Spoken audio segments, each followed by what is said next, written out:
Now, this is not my narrative. This isn't a rally clip. This isn't a campaign. This is a written order. Let me just read this one paragraph. You ready, Jim? Oh, yeah. You ready? Yeah. The use of federal resources to advance Marxist equity, transgenderism, and Green New Deal social engineering policies is a waste of taxpayer dollars that does not improve the day-to-day lives of those we serve. Therefore, I'm pausing all discretionary spending for 90 days. Jim, I got to get your reaction to that. Oh, listen, it's so refreshing to have someone come in and break the typical DC paradigms. I remember when people were upset with Trump back in 2016 when he was first running, and a lot of Ted Cruz supporters I knew were just hating on him.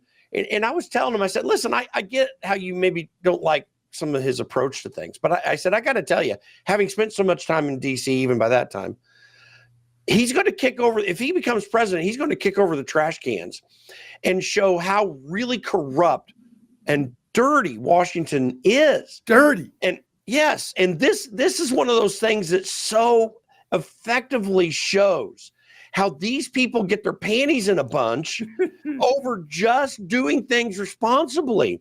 It is irresponsible to do what Donald Trump's doing. And it's like, no, that's irresponsible is a pseudonym for we want to keep our corrupt system going. I mean, that's really what it is, if you ask me. You see, Chuck Schumer yesterday went crazy. He said, oh, first of all, it's illegal. And second of all, it's immoral. And third of all, it's not going to be temporary. He's going to make it permanent. And I'm like, yeah, you tell him, Chuckles. It's going to be permanent. This is like the first down payment on DOGE, right? Department of Government Efficiency. Yeah. Instead of doing it around the edges, let's just stop spending everything. No more foreign aid. No, that's gone. No more money to transgenderism. No more money to woke stuff and Marxist redistribution. And then, of course, the liberals come out and say, oh, my God, kids are going to be starving. They're going to cut school lunches. No, they're not. He never said that. Oh, they're going to cut food stamps, SNAP. No, he never said that. You're not going to get your Social Security check. No, he didn't say that either. In fact, he said all those payments would continue. He said non-essential discretionary spending, like the money that goes to the swamp and the pigs sucking off the pig trough. These guys really believe that what they've been doing for the last 20, 30 years, 50, 60 years, really, it works. They have built a system that if you do not buy into the narrative and if you don't play the game that they design for you, then you're going to find yourself in trouble. You know, Peter Schweizer, my good friend Peter Schweizer, wrote a book called Extortion back in, it was around 2013, 14, I think. I can't remember exactly which year. But what he did is he documented how this system is played. And he actually had quotes from lobbyists who are saying how much they feel like get jacked around by these politicians, the Schumers and then the Boehners of the world.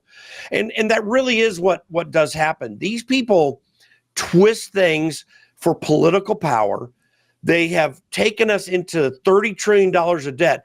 Do you know that Wall Street Journal wrote an article in somewhere around 2012, 2011? No, it was around 2008. When Obama came in as president, we had $8 trillion of debt. And it was talking about maybe 9 or 10, actually. They were talking about when in 2000 and 2001, the Office of Management and Budget was saying we were going to have the debt paid off by 2013. Mm-hmm. I mean, this is where we're at $30 trillion later because these people play a system. Donald Trump's disrupting in a very positive way, destructive, but destroying the right things, but very positive way from this system that brought us where we are today. It's an outrage and it needs to stop. And the American public, I think, is loving it. Oh, they're loving it. See, that's what they don't get. That's what the left doesn't get. They don't understand that the country's turned and like we no longer care about illegal immigrants getting deported who committed crimes against Americans and have some kind of sanctuary and get let out of jail free and then get like hotels and cell phones. I mean, the whole thing, the country, the insanity that went on. You know, the other thing I was thinking about, Jim, and then I got to play, what's your name? Selena Gomez. Oh my I just God. got to play it again. This is like two things today I have to keep doing. But Jim, what I was thinking about is you almost got callous is the word I was searching for. You almost got callous to the disaster that Biden was doing until you see Trump undoing it. And then you're like, oh my God, like now I understand what Franklin Graham said at the inauguration when he said, thank you, Lord Jesus, for getting us through these last 4 years. I'm like, boy, that was a little in your face, Pastor Graham. And then I'm thinking, now I understand what he was saying. Okay, let's get to, we got to get to Selena Gomez. I got to get your reaction here, Jim Pfaff. Roll it. I just want to say that I'm so sorry. All my people are getting attacked. The children. I don't understand. I'm so sorry. I wish I could do something, but I can't. I don't know what to do. I'll try everything, I promise. Okay, why don't you open up your gated community with your 15 bodyguards and your roles, open up your bank account and invite them in. Maybe give them a cup of coffee or a cold soft drink. You could do that, right? But no, that's for the other guy, the other schmuck, like that got victims, that were victims of these crimes. Jim, reaction. Well, so Selena Gomez, as with anyone else, wants to make sure that her career in Hollywood, any Hollywood career that she can have will work well. So she needs to practice her crying because you have to be able to cry on demand at any given time. She is either so evil that she doesn't care about what's going on or so stupid she doesn't understand it. The only thing happening at this moment is that rapists and murderers and criminals of every sort, mostly violent criminals, are being gathered up and sent back to their home country because they're here illegally committing crimes. If you have tears over that, again, you're either corrupt or so stupid you don't even understand what's going on. So, but here's the good news. I mean, she'll be able to keep affording her gated community because she clearly can cry on demand. I think it's more evil than anything else. Listen, these people are so absurd. And if you really feel that way for any good or bad reason, you do that privately. You don't publish it out on social media. That's absurd and a little bit creepy. So she looks like a caricature of herself. It's absurd. We are getting right now what the American people most need, which is a reset. And by the way, you mentioned it just a moment ago. So Charlie Gasparino just posted up on X because he's got some insider info. All the people that he talks to in banks and CEOs and stuff like that, they really were hiding the Biden thing. We literally, I mean, he's going to show more, obviously, what we already know. It was the administrative state running the government. It wasn't the people's president that we are told was elected. It's crazy. And the illegality and absurdity of what's been going on brings us to the point where Donald Trump needs to clean it up in this fashion. If you're going to cry about what Biden has done. Don't cry about what Trump's doing. He's doing what needs to be done. 100%. Jim Pfaff with us, the chairman of the Conservative Caucus based in Washington, D.C. It's my favorite segment of the week, Jim. I just got to be honest. I have so much fun when you're on. I love you at the 9 o'clock hour, by the way, and whatever day it is today. What's today? Tuesday? Yeah, it's good. It's all good. Let's open the phone lines up for me and Jim Pfaff. 888-480-JOHN. Jim loves taking your calls. 888-480-5646. This crying tape. I mean, you got to be kidding. Oh. The only thing missing was her two masks, right? And meantime, she lives in a gated community in a bajillion-dollar mansion with a Rolls and like 19 bodyguards. I mean, it is so It is, the phoniness of this is incredible, but this is going to be the left-wing communist meltdown. I mean, the whole thing is melting away now, right? And the fake news, regime media, they're done. Like, nobody pays attention. Does anybody put on CNN anymore and says, well, let's see what CNN has to say? Nobody. They're done. It is too much fun for two men to have. Okay, let's get to the phone lines. Chris in Stafford, Virginia. Chris, you're live. You're on with John and Jim. Hey, John and John. So I wanted to make a comment about Abigail Spanberger. You're talking about the administrative state and the deep state. I really don't want her as my governor. She is a deep stater. She worked for the CIA, probably the most hated and the least trusted agency in the world. I think that's the way to beat her at the ballot box. But she's just, she's going to be working for the administrative state and the deep state, not for the people of Virginia. And also in that Selena Gomez thing, pretty sure she's paid to do that, just like all of those actors. They just take a paycheck to put these stupid videos out and stuff. I don't know if she really believes that or not either, but there has been plenty of substantial evidence to show that these actors just get paid to come out with this left-wing garbage. And, they'll say and do anything for a paycheck. But my big point is I really think the way to beat Abigail Spanberger at the ballot box is Virginia does not need a deep state, person sitting in the governor's mansion. We need somebody who's working for Virginia, not for the CIA, And I can't believe that we gave up the 7th district to another spy. That's what they are, the CIA. They're spies. And who in the world would want to spy for a governor? It's just unbelievable to me. But all the best to John Reed. Thank you for what you're doing. And, Selena Gomez, just another idiot that takes a paycheck, Chris, Jim, Chris from Stafford, thank you. Let's get to Jim Pfaff.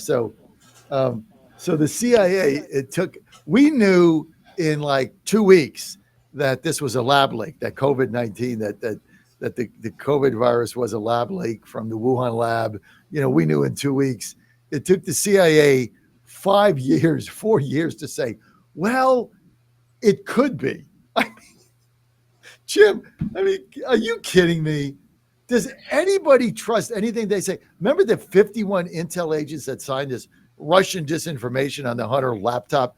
And aren't you so happy that President Trump stripped them of their security clearances and kicked them to the curb?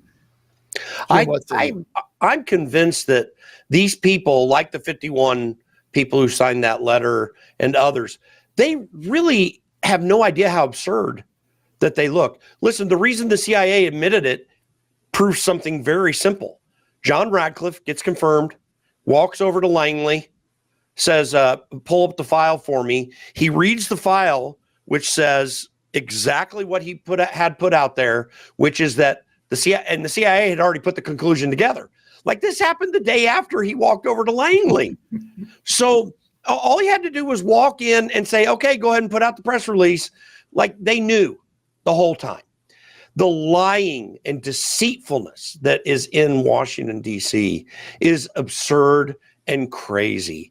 And boy, I am so thankful to God for a guy like Donald Trump that is just willing not to put up with this bull crap anymore. I think it inspires me, and I've been working trying to change this crap for 30 years myself. But it's inspiring to the American people as well, too. But yeah, that's literally what happened. They had the conclusion. Radcliffe walks in the first day, show me the file, make the press release, we're done. You can't make this stuff up. Look, Jim, that's why you and I are in Washington, just to shake things up. And to our listeners in West Virginia, we bought 9 stations there. To all our West Virginia listeners, number one, thank you for listening to us. Number 2, thank you for voting 80% for Trump. You know that I was looking when we bought West Virginia. We're like, well, before we do this, let's look at these precincts. We have precincts in my listening area where Trump got 92 to 95% of the vote. Like, how do you even do that? Like, Stalin and the KGB didn't get 92% of the vote. There are precincts 87, 88. You look at them. it's hilarious. I mean, she Hey, got no votes. She got no John. votes in West Virginia. I think statewide, she got Trump got 72%. The majority of those were in Charleston. I mean, she didn't get any votes. She lost Morgantown. Trump won Morgantown, which the university's at. Trump won the university precincts. So somebody was telling me, not going to tell you who, one of the students was telling me they're saying, look, the college professors are voting for Trump. I mean, it's unbelievable. And here's what you get.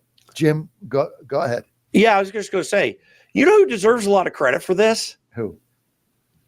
The current Secretary of State, Chris Warner. So Chris is one of my close friends, Mac Warner too, the whole Warner family. And Chris hired me in 2000 to help him when he was state party chairman. Morgantown would never have gone for a Republican president prior to that time. And Chris decided, listen, we're going to contest every delegate district in the state, every state Senate district. I helped him do this. I mean, he deserves the credit. I'm not trying to take any credit, but I was working with him. I gave him some of the backup to do that. The vision of Chris Warner helped that state become what it is now, that it is so Republican, that student populated precincts go for Donald Trump. It's pretty amazing. And West Virginia is one of the great stories of conservative victories. And it wasn't even close. Mm-hmm. Like there were student precincts where Trump was getting like 75% of the vote. These are students. I mean, you never thought you would see this in your life. It is an incredible just change. I don't even know what the word is, metamorphosis. But these young kids today, do you know that in Pennsylvania, Trump almost carried the Penn State precincts in State College? Like he was getting like 49% of the vote, 48% in State College.